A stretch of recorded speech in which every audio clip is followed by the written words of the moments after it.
noite. Vamos à palavra de Deus nesta noite. Eu gostaria de convidar você a abrir a sua Bíblia lá em Mateus, capítulo 6. Eu vou ler os 4 primeiros versículos. O texto bíblico diz assim: Guardai-vos de exercer a vossa justiça diante dos homens, com o fim de serdes vistos por eles. Doutra sorte, não tereis galardão junto de vosso Pai Celeste. Quando, pois, deres esmola, não toques trombeta diante de ti, como fazem os hipócritas, nas sinagogas e nas ruas, para serem glorificados pelos homens. Em verdade vos digo que eles já receberam a recompensa. Tu, porém, ao dares a esmola, ignore a tua mão esquerda o que faz a tua mão direita, para que a tua esmola fique em secreto, e teu Pai que vê em secreto te recompensará. Senhor Deus, estamos diante da tua palavra lida e que será exposta agora ao nosso coração. Transforma-nos, ó Deus, naquilo que o Senhor mesmo sabe ser necessário para a nossa vida e ajuda-nos a crescer na tua santa e bendita presença.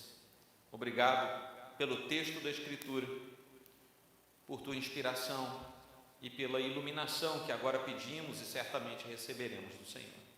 Em nome de Cristo, Senhor nosso e Deus nosso. Amém. Esse trecho que nós acabamos de ler está bem no meio do trecho que nós conhecemos como o Sermão do Monte, que vai do comecinho do versículo 5, Jesus começa a proferir o sermão do versículo 3, quando ele diz a sua primeira bem-aventurança, e vai até o capítulo 7, no versículo 27. Aqui é um pouquinho antes do final do capítulo. Então, nesse trecho, nós estamos mergulhados bem no meio das instruções do Senhor, aquilo que nós chamamos de Sermão do Monte. Nós temos paralelos das instruções do Senhor nos outros evangelhos sinóticos, principalmente de Lucas, com a diferença que no Evangelho de Mateus, toda a instrução do Senhor está concentrada nesse trecho. No Evangelho de Mateus há 5 discursos de Jesus, e esse é o primeiro deles, e todo o relato do Sermão do Monte está concentrado aqui. No Evangelho de Lucas, você vai encontrar as mesmas verdades espalhadas ao longo do texto de Lucas. As razões nós não sabemos quais são, mas o fato é que a mesma verdade se expressa em ambos os evangelhos, e também temos alguma inserção no Evangelho de Marcos, mas principalmente Mateus e Lucas. O Sermão do Monte visa demonstrar como deve ser a vida de um verdadeiro filho de Deus. E nós sabemos, pelo capítulo 5, versículo 1, vendo Jesus as multidões, subiu ao monte, e também no 7, 28, que é logo em seguida ao término, quando Jesus acabou de proferir estas palavras, estavam as multidões maravilhadas da sua doutrina.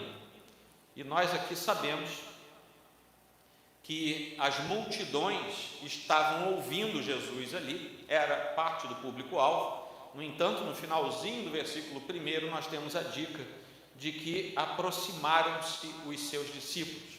Então Jesus fala para os discípulos, ele explica coisas pertinentes aos discípulos de Cristo. No entanto, todo mundo ouviu, todo mundo que foi lá atrás de Jesus, seja lá por que motivo for, queria ver Jesus fazendo alguma coisa, enfim, seja lá por que for, aquelas pessoas também ouviram a verdade proferida por Jesus naquele momento. Jesus demonstra aqui o que ele espera de um verdadeiro discípulo.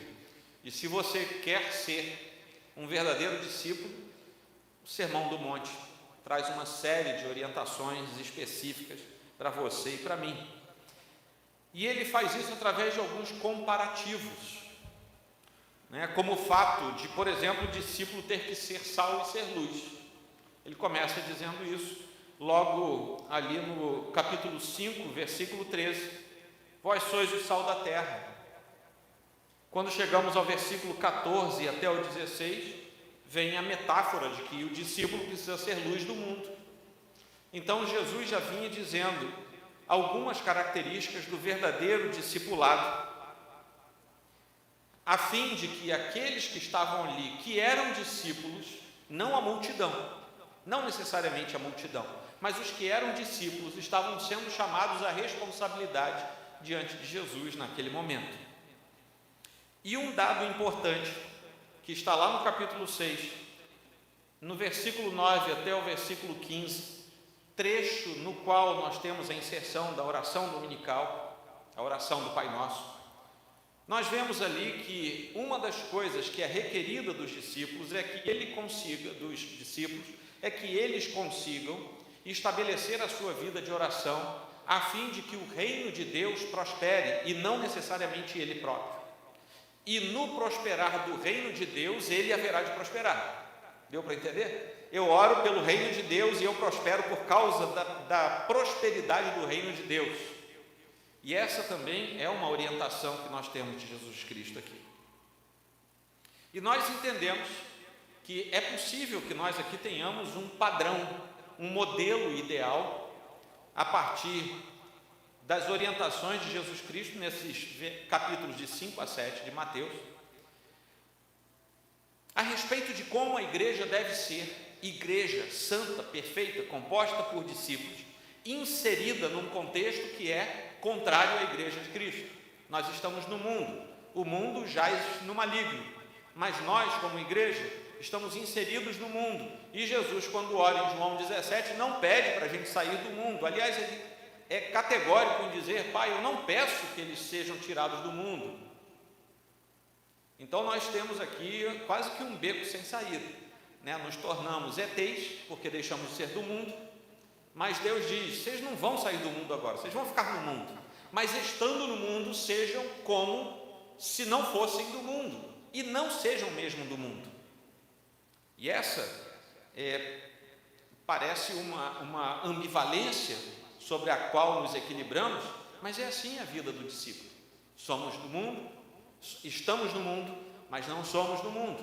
Nós pertencemos a outro reino, um reino que é transcendente, metafísico, espiritual, mas que já tem raízes e já tem demonstrativos no nosso tempo atual, na nossa existência. É aquilo que em teologia muitas vezes nós chamamos do já e do ainda não, né? Vivemos no reino, mas o reino ainda não foi integralmente manifestado para nós.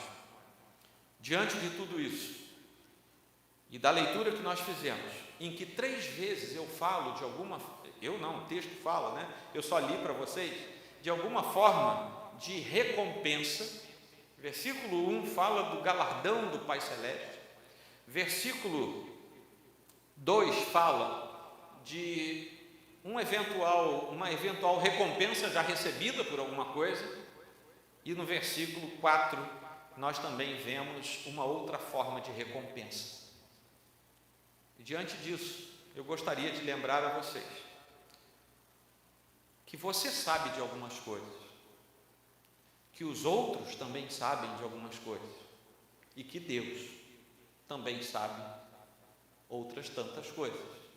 Aliás, quando chega na parte dele, ele sabe tudo. Nós sabemos, os outros sabem e Deus sabe. E é com esse liame que nós vamos andar rapidamente por esse texto. E eu gostaria de dar uma boa notícia a vocês. Os irmãos têm pedido curativos, né, nos últimos sermões, porque dizem eles que têm sido sermões muito duros, mas hoje eu acho que ele vai ser um pouco mais aprazível, pelo menos aos nossos ouvidos. Não que Deus não queira nos falar, mas talvez ele nos fale hoje um pouco mais brandamente. Que Deus nos guie na sua palavra. Bom, no versículo 1, guardai-vos de exercer a vossa justiça diante dos homens, com o fim de serdes vistos por eles. De outra sorte não tereis galardão junto ao vosso Pai. Havia uma expectativa entre os hebreus, e essa expectativa era natural, de que eles precisavam cumprir o seu papel de justiça diante de Deus e diante dos homens. E eles procuravam cumprir essa expectativa através de elementos práticos, porque eles tinham recebido essa instrução a partir da lei de Moisés. E havia 3 elementos pelos quais os hebreus culticamente precisavam exercer a justiça perante Deus e os homens. Era através da caridade, através da oração e através do jejum. É por isso que, se você olhar de novo aí para a sua Bíblia, você tem aqui, da prática da justiça, versículo 1, eu estou lendo agora os subtítulos da Sociedade Bíblica, da prática da justiça. Do versículo 2 ao versículo 4, você vai ver que trata da caridade. Do versículo 5 ao versículo 8, até o versículo 15, fala da oração. E do versículo 16 ao 18, fala do jejum. É por isso que essa é a sequência: caridade, oração e jejum, porque essa era a expectativa que os hebreus tinham no cumprimento da justiça diante de Deus e dos homens. Eles precisavam fazer essas três coisas para que fossem considerados justos perante Deus e perante a sociedade. Então eram elementos centrais no pensamento religioso dos hebreus, que eles transferiam para o exercício prático da sua vida. Ocorre que isso vem desde Moisés e fazia parte do pensamento dos hebreus. Mas Jesus agora está falando ainda aos hebreus, a igreja ainda não tinha sido instituída, mas ele já preparava o caminho, porque os discípulos de Jesus, aqueles que viriam após a instituição da igreja, Atos dos Apóstolos, precisariam continuar com esses três exercícios: a caridade, a oração e o jejum. Só que esses exercícios agora, eles partem do preâmbulo da nossa consciência diante de Deus. Eu não tenho mais que ticar, não tenho mais que ter um papel lá colado na geladeira com aquele ímã. Hoje eu já orei, vou lá e tico. Hoje eu fiz o bem para alguém. A gente não vira escoteiro. Nós somos cristãos, filhos de Deus, isso tem que ser internalizado em nós. E Jesus espera isso dos seus discípulos, naquele momento, enquanto ainda um rabi, e depois, já quando a igreja é instituída. Isso não acaba. E após dar início ao Sermão do Monte, ele começa então a deixar muito claro que ele esperava isso dos seus discípulos. Agora, há um problema detectado por Jesus e todos nós sabemos. Não diz respeito ao dever de praticar aqueles atos de justiça, mas diz ao como praticar aqueles atos. É isso que Jesus está fazendo aqui. Ele não está invalidando caridade, oração e jejum, mas ele está dizendo: se você fizer caridade, oração e jejum pelos motivos incorretos, você não validou os seus atos de justiça. É isso que Jesus está dizendo.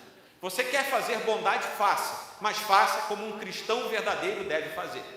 Você vai orar? Ore, e deve orar, mas faça isso como um cristão verdadeiro. Você vai jejuar? Jejue, você deve jejuar, mas faça isso como um cristão verdadeiro deve fazer. Jesus está atacando aqui não aqueles atos, mas a forma como os hebreus do tempo de Jesus já vinham praticando aqueles atos. É por isso que Jesus, volta e meia, chamava aquele povo de hipócritas. Hipócrita, aliás, para você, cultura da nossa igreja, hipócrita vem de uma terminologia antiga, greco-latina, que era a referência que se fazia ao ator.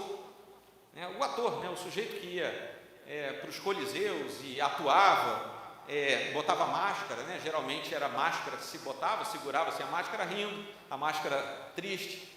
Aquele sujeito era um hipócrita, porque ele cumpria um papel que não era o dele. E daí vem agora para o sujeito que faz o que ele oculta por detrás e faz com segundas intenções. E aqui Jesus já está usando essa segunda aplicação, a que nós conhecemos hoje. Ora, Jesus está tratando aqui do foco que move o coração humano. Nenhuma expressão religiosa e nenhum ato de bondade que não seja envolto na natureza da redenção e no verdadeiro pensamento cristão sobe até Deus como um ato de louvor. Vocês ouviram isso? Nenhuma expressão de caridade que não seja feita pelos motivos verdadeiramente contidos na Escritura sobem até Deus como um ato de louvor. Ponto. se você der um prato de comida para um desvalido, pelas razões erradas, espúrias e pecaminosas do seu coração, o sujeito vai ter a sua fome aplacada. Mas você não elevou a Deus um culto de justiça. Deu para entender? Somente um coração regenerado e que pratica os atos de justiça, esses 3 atos de justiça, como a Escritura estabelece, estarão ao mesmo tempo em que praticam os atos, também cultuando e glorificando a Deus. Se não, está apenas na esfera horizontal, aquilo não sobe até o Senhor. O problema detectado e tratado por Jesus aqui não vai no que se vê, mas vai ao coração do ser humano. E cada uma dessas advertências que Jesus faz segue o mesmo padrão. Nós não vamos tratar das 3, só vamos ficar aqui na primeira, da caridade. Mas se você prestar atenção, as 3 advertências de Jesus, na caridade, na oração e no jejum, tem um padrão. O primeiro padrão a primeira coisa é uma advertência geral. Aqui no caso da caridade está no versículo 1. No caso da oração, está no versículo 5. No caso do jejum, está no versículo 16. Tem uma advertência geral. Depois que o Senhor, e é o mesmo padrão, é didático, Jesus está ensinando. Depois vem a expressão de Jesus do que não fazer. Versículo 2: quando, pois, deres esmola, não toques trombeta. Ou seja, você quer fazer a caridade, não toque trombeta. Obviamente, a gente não imagina que as pessoas daquele tempo dessem um denário e tocassem uma corneta, não é isso. Mas isso é uma metáfora para dizer, não chame atenção para você. Aliás, nas sinagogas se tocava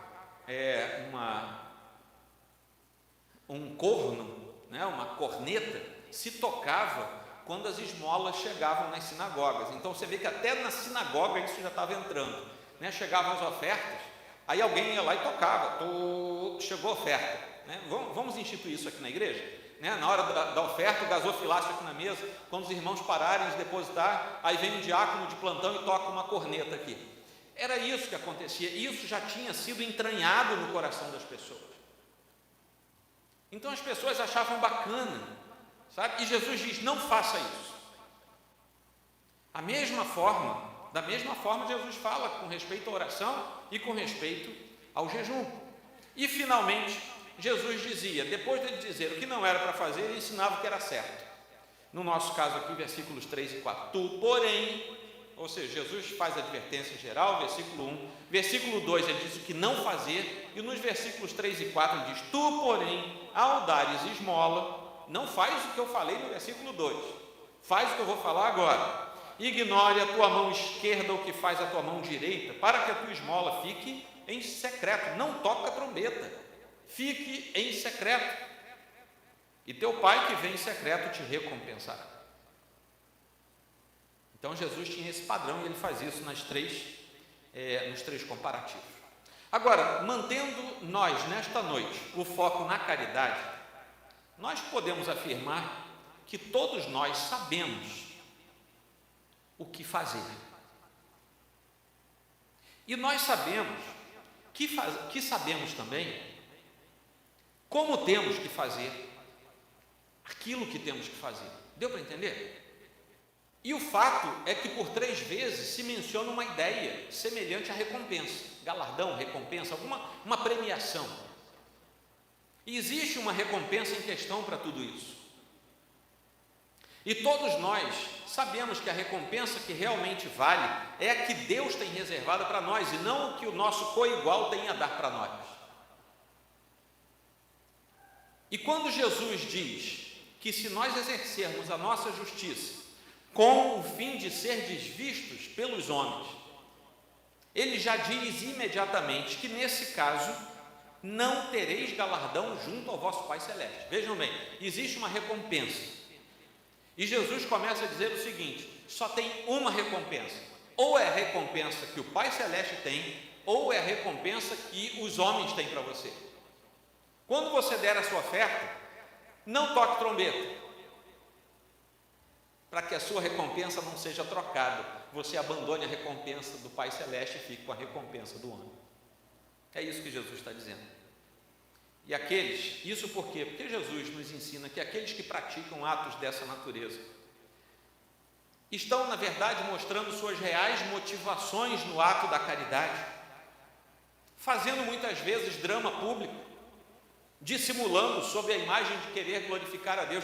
Gente, o que tem de gente que diz que está fazendo para glorificar a Deus, mas na verdade quer fazer propaganda daquilo que está fazendo, não está no gibi. São pessoas que buscam glória para si mesmo naqueles atos de caridade, nos atos de expressão daquilo que eventualmente possam fazer, queiram fazer, mas fazem pelas motivações erradas, motivações espúrias de um coração pecador que decide naquele momento buscar glória para si mesmo pelo reconhecimento público, ao invés de buscar a glória para o nome de Deus, que é o nosso Pai.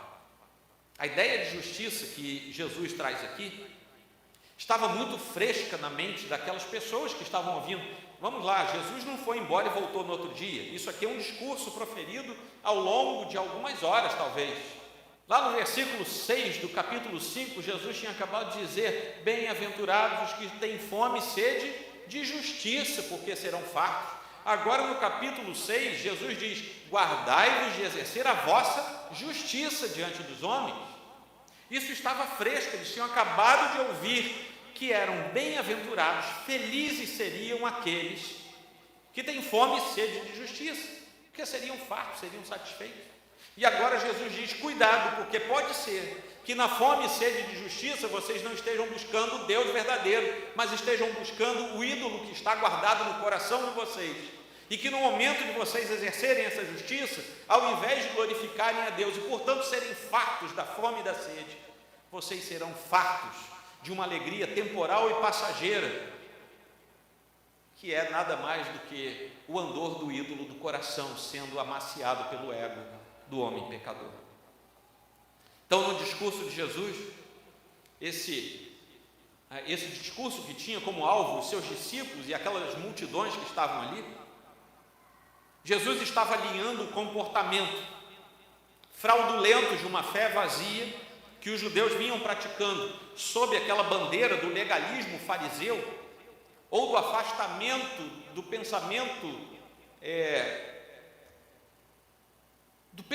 realmente da religião do Antigo Testamento, como Yahvé tinha dado aos seus filhos, uma coisa que os saduceus faziam, por exemplo. Os saduceus eram uma espécie de liberais daquele tempo, e os fariseus eram os legalistas daquele tempo, né? Se a gente pudesse comparar assim. E agora, Jesus está alinhando dois comportamentos errados com a hipocrisia daqueles que faziam errado, e está dizendo: a minha igreja será instituída, e na minha igreja não pode ser assim. Meus irmãos, é uma infelicidade nós olharmos para o mundo que nos cerca e também olharmos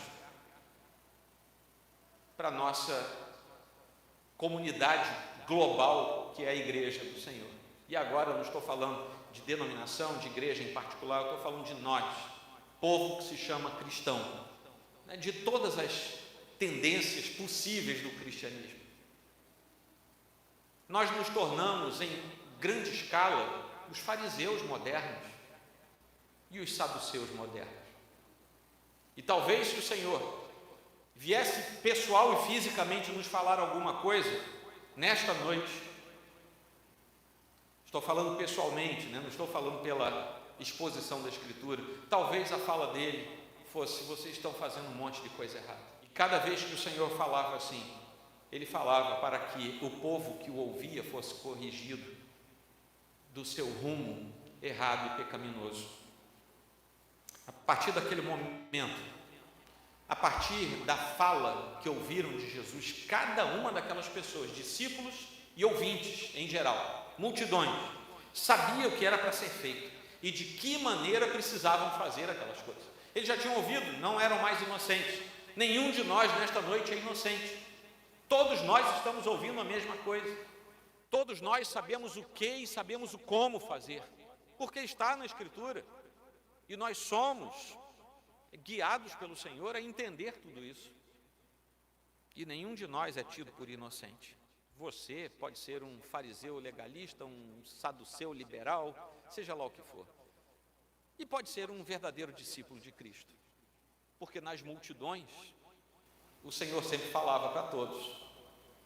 Alguns ouviam, retinham a palavra do Senhor, outros não. Os verdadeiros discípulos retêm a palavra do Senhor no seu coração. E nós precisamos evitar ao máximo, como discípulos de Cristo, exercer a nossa própria justiça. Nós precisamos ser caridosos, orar e jejuar da maneira correta, a fim de que o Senhor seja louvado. Ninguém precisa saber o que nós fazemos. E é claro que isso não se aplica apenas ao ato da caridade. Ninguém precisa saber quantas horas você ora por dia. Ninguém precisa saber se você jejuou ou não aquela semana, a menos que nós combinemos um jejum. Às vezes a gente combina, né? Irmãos, a situação está muito difícil, vamos jejuar juntos? Aí você vai saber que o outro jejuou, porque você estava jejuando junto. Mas não faça do jejum, sabe, no ano com a barba por fazer, o cabelo desgrenhado, e quando alguém perguntar, por que você está com essa cara de defunto? Ah, irmão, eu estou jejuando há 3 dias. Não faça isso.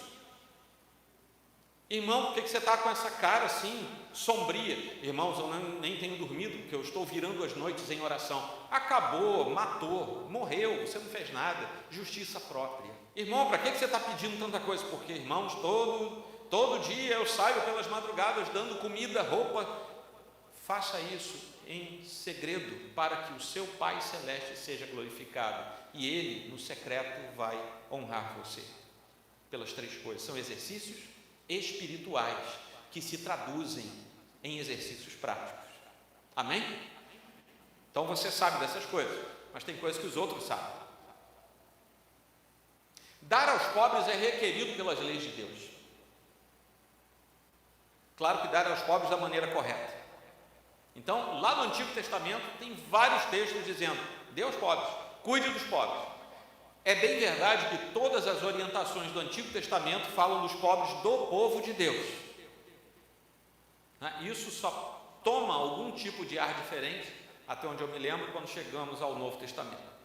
As exortações dos profetas também nos exortam dessa maneira. Os ensinos de Jesus chegando ao Novo Testamento também, a tal ponto que nós vemos aqui no capítulo 7, no capítulo 5, versículo 7, Jesus dizendo: bem-aventurados os misericordiosos. Quem é o misericordioso, senão aquele que faz bem por pura misericórdia? Os misericordiosos, porque alcançarão misericórdia. E não nos surpreende que, a partir de então, aqui no versículo 2 do capítulo 6, Jesus tome isso como uma ação axiomática. Temos que fazer isso. E quando a pessoa faz aquilo que Cristo ensinou, que não deveria fazer, aí todos passam a conhecer os seus dotes, né? Sua bondade, sua generosidade, sua santidade. Deu para entender? A pessoa faz aquilo que Cristo disse para não fazer, todo mundo fica sabendo que ela é uma pessoa boa, que é muito santa. Por quê? Porque ela própria faz propaganda. Ela tocou a trombeta. E é exatamente o que Jesus disse para não ser feito.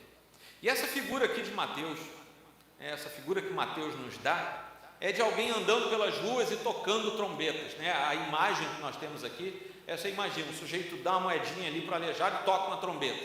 Aí ele passa ali, tem um sujeito com fome, ele arranca um pedaço de pão, dá e toca uma trombeta. Essa imagem é a plástica que Jesus usa como ilustração para todo mundo entender aqui. E a finalidade disso é que todo mundo soubesse como o sujeito era bom. Sabe, uma vez, numa determinada igreja, não era presbiteriano, mas eu não vou dizer qual era. E cuidado, irmãos, curiosidade excessiva é pecado, viu? Mas eu ouvi o sujeito dizendo, alto e bom som do púlpito, numa fala, que os presentes, e eu estava lá, os presentes deveriam ser como ele, porque ele era humilde e bondoso de coração. Ele usou a fala de Jesus para si mesmo. E nós muitas vezes somos eivados de pensamentos que entorpecem a nossa capacidade, e nós achamos que somos mais do que nós somos. Mas as pessoas sabem aquilo que nós somos, e elas ou sabem a verdade, e para saberem a verdade você não precisa falar, ou elas sabem o que você fala daquilo que você é. E muitas vezes, quando você fala sobre si mesmo, o que acontece é que você vai fazer as pessoas saberem algo de você que não corresponde à realidade sobre você mesmo. E as pessoas vão saber de algo que não é verdade. Por que Jesus chama aquelas pessoas que o circundavam ali de hipócritas? Porque elas pretendiam dar, quando na verdade tinham a intenção de receber. Por isso eram hipócritas. Eles eram os atores da vida espiritual de Israel. Eles tinham toda a estampa de quem queria dar, quando na verdade queriam receber. Eles diziam: eu vou dar pão, eu vou dar roupa, eu vou dar dinheiro, esmola, vou ser o bom de Jerusalém. Mas na verdade eles queriam receber a glória das pessoas que iam olhar para eles e iam dizer assim: como fulano é bom, olha como ele é caridoso, ele não pode ver um sujeito desvalido que ele vai lá. Era isso que ele queria receber, ele não queria tanto dar. O dar era estratégia para receber. E é por isso que Jesus chama todo mundo de hipócrita. E através dessa propaganda pessoal, as pessoas sabem aquilo que acontece em público, aquilo que está sendo visto. Os nossos olhos nos enganam e nós vemos aquilo que apenas esse espectro de luz nos permite ver. Nós não vemos o que está no coração da pessoa. E muitos se deixam levar pelas aparências de bondade, de piedade, desde aquele tempo. Não é só hoje, não. Ao ponto de serem iludidos nesta vida e darem glórias a homens, no lugar de darem glórias ao verdadeiro e único Deus. Essas pessoas são aquelas que estão tocando trombetas. E quando a trombeta soa, você ouve, né? Você ouve o alarido da trombeta e diz: puxa, lá vai fulano, como ele é bom, ele acabou de fazer mais uma obra de bondade, como ele é bom. Aí o Senhor faz uma advertência para quem promove esse tipo de coisa: não haverá recompensa dada por Deus. Você está fazendo isso tudo? Essa será a sua recompensa. As pessoas de carne e osso como você, que vão morrer daqui a pouco, vão ser a glória que você vai receber. Mas Deus, aquele que tem a verdadeira recompensa, não vai recompensar mais você em nada. Ou você recebe alguma coisa dos homens, ou você recebe algo que Deus tem a dar. As duas coisas você não vai receber. Trazendo para o nosso ambiente cristão, podemos fazer um comparativo com aquelas pessoas que na igreja tentam fazer com que você pense que elas são maravilhosas, são simpáticas, fazem o bem o tempo todo, são solícitas, são sempre prontas a ajudar. Tem gente que você olha assim: meu Deus, como essa pessoa consegue, ela ri o tempo todo, ela abraça todo mundo que chega ela beija. Estamos vendo lá de fora, só Deus vê do lado de dentro. Aquele excesso de dente branco é sorriso ou é uma trombeta sendo tocada? O Senhor está nos advertindo: cuidado, não glorifiquem, porque a mensagem aqui está para aquele que busca glória. E obviamente aquele que é alertado também não pode dar honra e glória a quem não seja Deus. Falando de um verdadeiro cristão, nós podemos entender que quem é bom não diz que é bom. Se você é um verdadeiro discípulo de Cristo, você não precisa propagar a ideia de que você é um bom discípulo de Cristo. Não precisa. O testemunho da sua vida vai na sua frente e é Ele quem diz isso. Quem ajuda não precisa dizer que ajudou. Não toque a trombeta na sua vida. Não deixe que a sua mão esquerda saiba o que a direita fez. Não precisa fazer propaganda. Vida de crente não é uma vida de vitrine no marketing. Você não está aqui para isso. Você está para outra coisa. Se você é um marqueteiro, faça isso lá no seu trabalho. E faça muito bem feito lá. Mas não faça um marketing da sua vida espiritual, porque Deus não chamou você para isso. Você vai abençoar alguém? Não conte para ninguém que você abençoou ninguém. Eu conheço gente aqui nessa igreja, na nossa igreja, que não uma, mas algumas vezes, e eu só sei disso porque eu sou pastor e eu estava lá perto, não titubeou em, sabendo a necessidade de alguém, botar a mão no bolso e dizer: eu posso chegar agora com X, e às vezes não é muito dinheiro, mas é o que o coração naquele momento pode fazer, e ninguém sabe.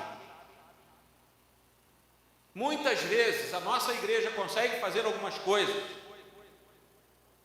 porque gente que fica sabendo, chega perto e diz: como é que eu posso ajudar? E junta. E no final das contas, ninguém sabe quem foi, só sabe que a ajuda chegou. Não precisa tocar a trombeta. O dia que você for tocar uma trombeta, toca em Sião. Sabe? Vai tocar a trombeta em Sião, alertar para os perigos de uma vida devassa, porque o Senhor vai voltar. Isso aí você tem que tocar. Agora, tocar a trombeta para dizer aquilo que você fez, não faça isso, porque o Senhor não se agrada. O que os outros sabem depende daquilo que fazemos e de como fazemos, não do que dizemos. E é até bom quando as pessoas têm dúvidas se foi você ou não, sabe? Será que foi o Joãozinho que me ajudou? Não, amém, fica com essa dúvida, carrega essa dúvida lá para o céu, e nem lá você vai querer saber, diante da glória de Deus, você vai lá querer saber se foi o Joãozinho que deu alguma coisa, você não vai querer saber, então o Joãozinho vai ganhar o galardão dele, porque ele fez tudo bem feito, e você vai chegar à presença de Deus abençoado por alguém. Agora, guarde também um segredo, agora é uma instrução pastoral. Aquilo que for semeado na sua vida, tão logo você possa, deixe aquilo frutificar e semeie na vida dos outros também. Você foi ajudado, você foi abençoado, você foi conduzido, você foi resguardado, você foi amparado, faça isso. A gente não precisa de sociedades alternativas para nos ajudar. Se todo mundo dentro da igreja local do Senhor Jesus se ajudasse mutuamente, você imagina o que ia acontecer?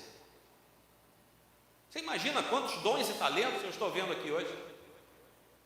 Quantos dons que estão aqui na minha frente que eu não sei fazer, e vocês podem me abençoar, e talvez eu saiba fazer alguma coisa que eu possa abençoar você. Ajuda mútua, mas não vamos tocar a trombeta de forma alguma.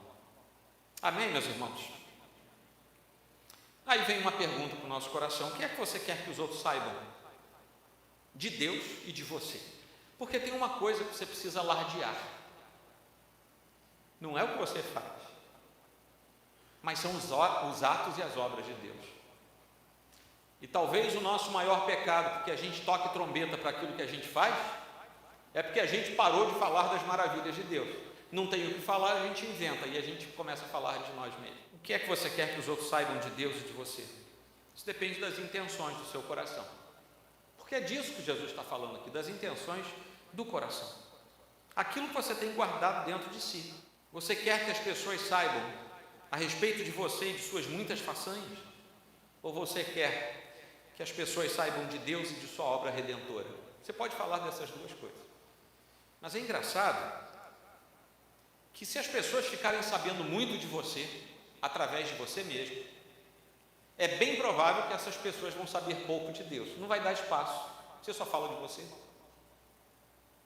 Ao passo que se você falar de Deus, da grandiosidade de Deus, das maravilhas de Deus, é bem provável que as pessoas vão saber pouco de você e vão saber mais de Deus. E aí é que Jesus chega ao ponto. Nesse momento, Jesus diz: aí agora sim, está tudo tranquilo, porque o Pai Celeste vai recompensar vocês. Amém? Esse foi o segundo ponto. O terceiro é que Deus sabe, versículos 3 e 4. Deus sabe tudo que você sabe, porque você sabe, é o primeiro ponto. Terceiro ponto, Deus sabe tudo que você sabe, porque Deus sabe aquilo que está no seu coração. Jesus usa aqui um simbolismo bastante difícil, que é o fato de uma mão não saber o que a outra faz. Por quê? Porque as nossas mãos trabalham juntas, é um ser, e as nossas mãos estão trabalhando em conjunto com o nosso próprio ser. Então é impossível que a sua mão não saiba o que a outra fez. Mas exatamente nessa impossibilidade natural é que Cristo trabalha. Você tem que ir além da natureza. Pela natureza, a mão esquerda vai saber o que a direita fez e vice-versa. Mas o que Jesus está dizendo é: você tem que ir além da sua natureza, porque o novo homem que deixou a velha natureza, consegue fazer o que eu vou falar para vocês agora, que uma mão não saiba o que a outra fez. Ou seja, esse é o sigilo mais absoluto que pode existir. É quando nem mesmo você consegue se lembrar daquilo que você fez. Isso pode ser metafórico, ou isso pode ser uma fala para dizer: aquilo importa tão pouco a mim, que é como se eu tivesse esquecido daquilo. Sabe quando você faz alguma coisa, e aquilo foi tão natural, alguma coisa boa, aquilo foi tão natural, que você depois não fica se lembrando: como eu fui bacana, né? Como eu fui bom, que dia, né, que eu dei carona ali para o André, olha como é que eu sou bom, né? É tão natural você dar carona para alguém, que aquilo se torna prazeroso, mas você não fica tocando trombeta. É nesse sentido que Jesus está dizendo que você não se orgulhe de você mesmo, não vá se ufanar dos seus próprios atos, a tal ponto que até o que é natural dentro da nossa compleição física precisa ser deixado para depois. E quando nós nos olhamos no espelho e temos a intenção de nos elogiar, a mão direita ainda sabe do que a esquerda fez. E nós precisamos resolver isso. Mateus 25, de 37 a 39, traz a fala de verdadeiros justos no momento em que recebem a recompensa final de Deus. Então, e aí, quando eles recebem a recompensa final, está nos versículos 34 a 36. Então perguntarão os justos: Senhor, quando foi que te vimos com fome e te demos de comer? Ou com sede e te demos de beber? E quando te vimos forasteiro e te hospedamos? Ou nu e te vestimos? E quando te vimos enfermo ou preso e te fomos visitar? Vejam bem a fala desses homens verdadeiros justos, os versículos anteriores dizem isso. Eles nem lembravam que tinham tirado a fome de alguém, tirado a sede de alguém, visitado alguém na prisão, não lembravam mais: Senhor, nós fomos lá te visitar. A mão esquerda não sabia mais o que a direita tinha feito. São os verdadeiros justos, aqueles que são os bem-aventurados, que têm fome e sede de justiça, que estavam sendo fartos agora no final do livro de Mateus. E agora Jesus dizendo: aqueles que são bem-aventurados são aqueles que nem lembram mais, a mão direita não sabe mais o que a esquerda fez. Foram visitar na prisão porque eles estavam condoídos com a situação, deram comida e deram bebida porque estavam condoídos, não é porque eles queriam tocar a trombeta, eles fizeram aquilo porque sabiam que era um ato de justiça deixado por Deus para o seu povo. Ponto final, a glória de Deus, a glória não é nossa. Então Deus sabe o que você sabe, e Deus sabe que você sabe isso que eu acabei de falar. Mas Deus também sabe de coisas que só Ele sabe. Deus sabe de coisas que só Ele sabe sobre você. Ele sabe se você é um regenerado ou não. Porque se você não for um regenerado, se você estiver entre a multidão, ouvindo Jesus lá no Sermão do Monte, Jesus não tem compromisso em cobrar isso das multidões. Jesus tem compromisso em cobrar isso dos discípulos. Os outros são os outros. Ouviram e saiu. Os outros são os outros. Jesus não tem compromisso com o mundo que jaz no maligno. Jesus tem compromisso com aqueles que foram lavados e remidos no sangue do Cordeiro, dele próprio. Com você, que é discípulo do Senhor, com você Ele tem compromisso. E de você Ele exige que você não toque trombeta. Ele sabe algumas coisas sobre você que só Ele sabe. Por exemplo, a regeneração do seu coração, porque só Ele sonda os corações. A tal ponto que nós temos o testemunho do Espírito que fala a respeito da nossa regeneração, mas nós também somos informados pela Escritura que o nosso coração é terrivelmente enganoso. Só o Senhor sonda a profundidade dos corações. Ele sabe se você é ou não um predestinado à salvação, porque foi Ele mesmo quem escolheu os eleitos antes do alvorecer dos tempos, antes de que qualquer coisa fosse criada. Nem tempo havia, o Senhor já havia designado no seu coração aqueles que seriam salvos. O seu povo, a multidão dos seus eleitos, já estava determinada no seu coração. E por esse, Jesus Cristo veio ao mundo. Não pela multidão, veio pelos discípulos. E porque ele veio para os discípulos e você se tornou discípulo, é por você que ele morreu, é por você que ele ressuscitou. E é por você que ele tem que ser glorificado nos seus atos de justiça para ele, não para você. Os impenitentes continuarão tocando trombeta, os impenitentes continuarão dizendo: vejam como eu sou bom, vejam como eu oro. Os impenitentes dirão nas praças: vejam como eu oro. Os impenitentes dirão por toda parte: vejam como eu faço jejuns.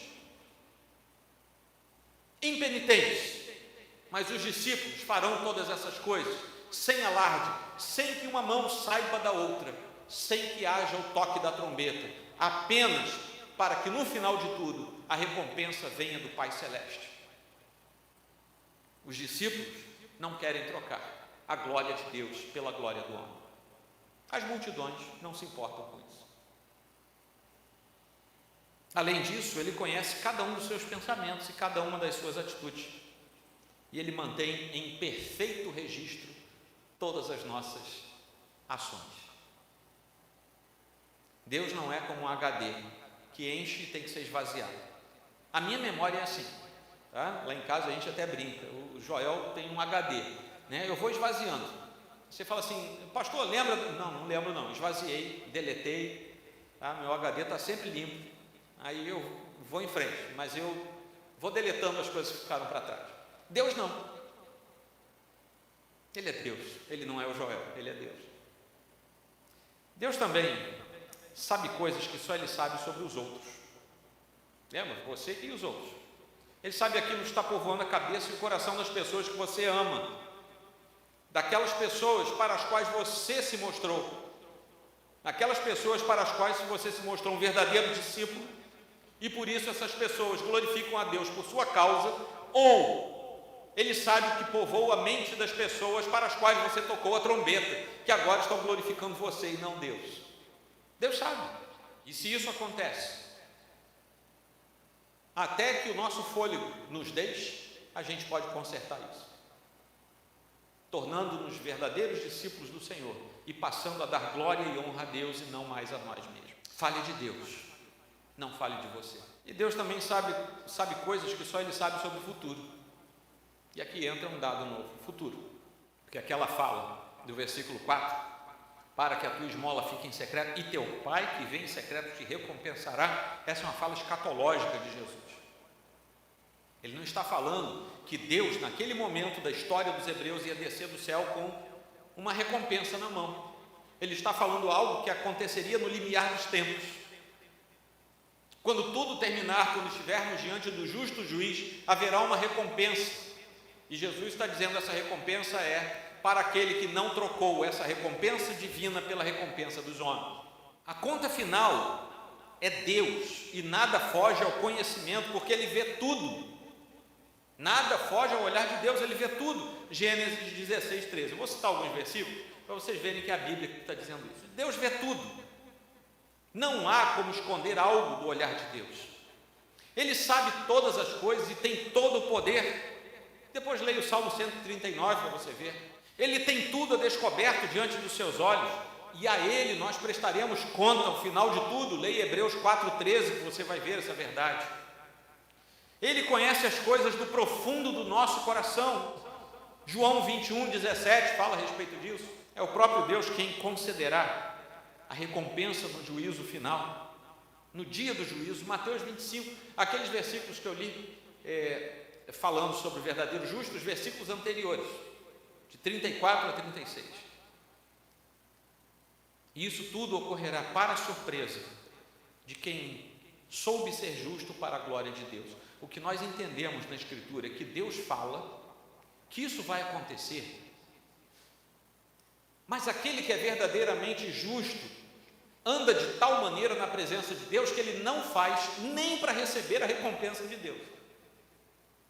Ele faz porque ele honra e ama o verdadeiro Deus, e um dia ele vai ser recompensado pelo Senhor. Deu para entender, gente? nós sabemos que vamos ganhar algo da parte do Senhor. Mas essa sequer é a nossa motivação. A nossa motivação deve ser o ser do Senhor. O coração do Senhor alegre, feliz, por causa daquilo que nós fazemos como testemunho da ordem de Deus para cada um dos seus filhos. A que conclusão nós chegamos? Lá em Hebreus, capítulo 11, versículo 6, nós lemos assim: de fato, sem fé é impossível agradar a Deus, porquanto é necessário que aquele que se aproxima de Deus, vejam bem, está falando do discípulo, aquele que vai para perto de Deus, creia que Ele existe e que se torna galardoador dos que o buscam. Não importa o que fizer ou deixar de fazer, se você não for filho de Deus. Aquilo que eu falei lá no começo, o que é impenitente, o que faz por outras razões, não importa se foi bom ou mal, ele está perdido e não tem galardão porque ele não buscou a Deus. Deu para entender, gente? É duro isso, mas é a verdade expressa na Escritura. As instruções sobre a justiça humana praticada da forma correta são válidas apenas para os filhos de Deus. De novo, as multidões e os discípulos. Jesus está falando para todos, mas ele vai exigir isso dos discípulos e não das multidões. Agora, se alguém da multidão se tornasse discípulo, Jesus passaria a exigir desse também. As melhores obras praticadas por impenitentes e inconversos são as maiores aberrações diante do trono de Deus. E isso é duro. Enquanto as mais singelas obras de justiça praticadas pelos filhos de Deus sobem ao Senhor como declaração de louvor e de adoração ao verdadeiro Deus. Talvez você não tenha bilhões de dólares para investir em ONGs por aí. Vou mandar bilhões de dólares para a região subsaariana para tirar fome. Talvez você não tenha. Mas veja bem, um bilionário impiedoso, ao fazer isso, ele vai tirar fome, sim, temporalmente vai tirar fome. Mas diante de Deus isso não representou nada. Se você der um copo d'água a um daqueles pequeninos do Senhor, aquele seu pequeno gesto subiu até Deus como um verdadeiro louvor. Deu para entender, gente? E com essa fala eu quero estimular você a não refrear os seus atos, as suas atitudes de bondade, porque você pode fazer pouco. Faça o seu pouco com o coração no lugar certo, porque isso sobe ao Senhor como verdadeira adoração. E por que isso? Por que os atos dos impenitentes sobem de forma tão hedionda diante de Deus? Porque a justiça natural do homem caído em pecado, sem Cristo, é como nós lemos em Isaías 64:6. Todos nós somos como um imundo, e todas as nossas justiças como trapo de imundícia. Todos nós murchamos como a folha, e as nossas iniquidades como um vento nos arrebata. E ao final de tudo, compete exclusivamente ao próprio Deus nos transformar de tal maneira que nem mesmo a nossa salvação depende de nós. Nós somos esvaziados até mesmo disso. Eu não consigo responder favoravelmente ao apelo do Senhor, a menos que Deus trabalhe no meu coração. Não tem como. Eu sou naturalmente tão injusto, tão afastado do Senhor, que nem para ser salvo eu sirvo, a menos que Deus queira me salvar. Desde a salvação do indivíduo, a glória precisa pertencer exclusivamente a Deus. Nem na salvação eu vou ter uma participação de glória. E é por isso que Paulo diz que pela graça sois salvos, mediante a fé, e isto não vem de vós, é dom de Deus, não de obras, para que ninguém se glorie. Pois somos feituras dele, criados em Cristo Jesus para boas obras, as quais Deus de antemão preparou para que andássemos nelas. E eu vou aplicar agora algumas aplicações práticas. Seja justo e seja caridoso, mas mantenha isso esquecido em seu coração. E jamais busque reconhecimento ou agradecimento público. Não queira. Por tudo que você ouviu hoje, não queira. Segunda aplicação, não torne públicas as suas obras, porque isso vai afastar você da recompensa de Deus. Somente as obras de Deus nos preenchem e nos recompensam devidamente. Essa é a única recompensa que nos interessa. Terceira aplicação: mantenha firmes as obras da justiça de Deus em sua vida e faça delas o objetivo da sua divulgação, as obras de Deus em sua vida. É isso que nós e os mais antigos chamavam de testemunho. O que é testemunhar a respeito de Deus? Dizer o que Deus fez por você. Simples desse jeito. Quarta aplicação: pratique as obras de Deus em sua família. Porque se tudo isso aqui que foi falado não entrar na sua família, você está lascado.